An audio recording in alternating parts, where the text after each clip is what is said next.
నేను doctor C Vijayalakshmi, test tube baby specialist, Nellore. నేను నా ఫ్రెండ్స్ కలిసి సంతానలేమి గురించి తెలుగులో సామాన్య ప్రజలకి సులభంగా అర్థమయ్యే రీతిలో కొన్ని వీడియోలు చేయదలిచామండి. అందులో సంతానలేమి గురించి అవగాహన, దాని ట్రీట్మెంట్కి సంబంధించిన సూచనలు, సలహాలు ఇవ్వబడతాయి.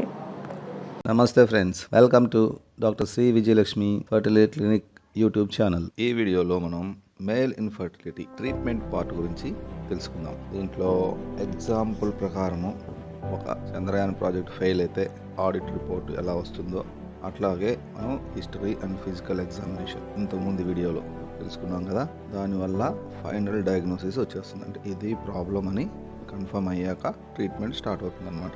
మనము ట్రీట్మెంట్ జనరల్గా ఫస్ట్ ఆడిట్, అంటే ఓవరాల్ ప్రాబ్లమ్స్ ఏమున్నాయో అవి ట్రీట్ చేసుకుంటాం. తర్వాత ఎంక్వైరీ కమిటీ ఇచ్చిన సజెషన్స్ ప్రకారం స్టెప్ వైజ్ ట్రీట్మెంట్ చూద్దాం.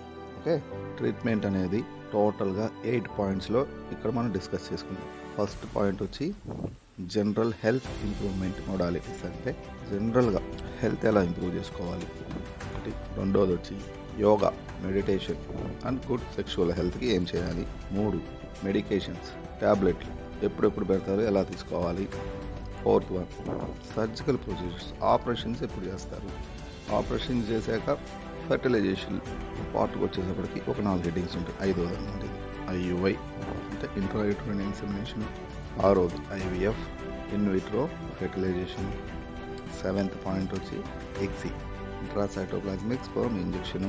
లాస్ట్ 8వ పాయింట్ వచ్చి డోనార్ IUI కానీ, డోనార్ IVF కానీ, డోనార్ ఎగ్సి కానీ, అంటే డోనార్ పార్ట్ అన్నమాట. ఈ 8 పాయింట్స్లో మనం ట్రీట్మెంట్ చూద్దాం. సో మొదటి పాయింట్ వచ్చి జనరల్ హెల్త్ ఎలా ఇంప్రూవ్ చేసుకోవాలి. ఇంట్లో కొన్ని పాయింట్స్ చెప్తాను, జాగ్రత్తగా వినండి. అవి ఫాలో అవ్వడం చాలా అవసరం అనమాట.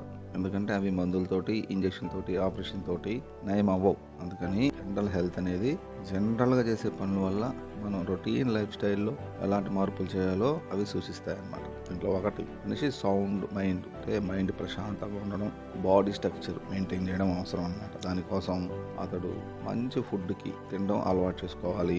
అట్లాగే అడల్టరేటెడ్ ఫుడ్, అంటే పాయిజన్ ఫుడ్, హోటల్ ఫుడ్స్ చాలా అవాయిడ్ చేయాలన్నమాట అట్లాంటివి.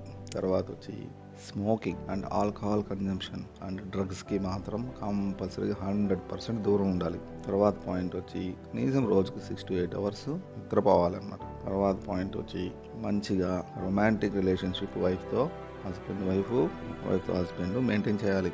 తర్వాత పాయింట్ వచ్చి మగవాళ్ళు ఎక్కువ ఎలాంటి జాబ్స్ ప్రిఫర్ చేయకూడదంటే ఆ జాబ్స్ వల్ల ఏదైనా టెన్షన్ వచ్చినా, డిప్రెషన్ వచ్చినా, సైకలాజికల్ ప్రాబ్లమ్స్ ఉంటే ఆ జాబ్ని పిల్లలు పుట్టే వరకు ఆపేయాలన్నమాట, లేదా పోస్ట్పోన్ చేసుకోవాలి. తర్వాత పాయింట్ వచ్చి టైట్ అండర్ గార్మెంట్స్ కానీ, టైట్ జీన్స్ కానీ ఎక్కువసేపు వేసుకోకూడదు. తర్వాత పాయింట్ వచ్చి ఏదైనా గేమ్స్ ఆడేటప్పుడు like cricket, football, outdoor games, private parts guarding కంపల్సరీగా పెట్టుకోవాలి. తర్వాత ఎక్కువ యాంటీ సోషల్ ఇల్లీగల్ రిలేషన్షిప్స్లో మునిగిపోకూడదు. ఎక్కువ time heat producing areas, hot water ఎక్కువ సోనా వాటర్ ఎక్కువసేపు ఉండడం లాంటివి అవాయిడ్ చేయాలి.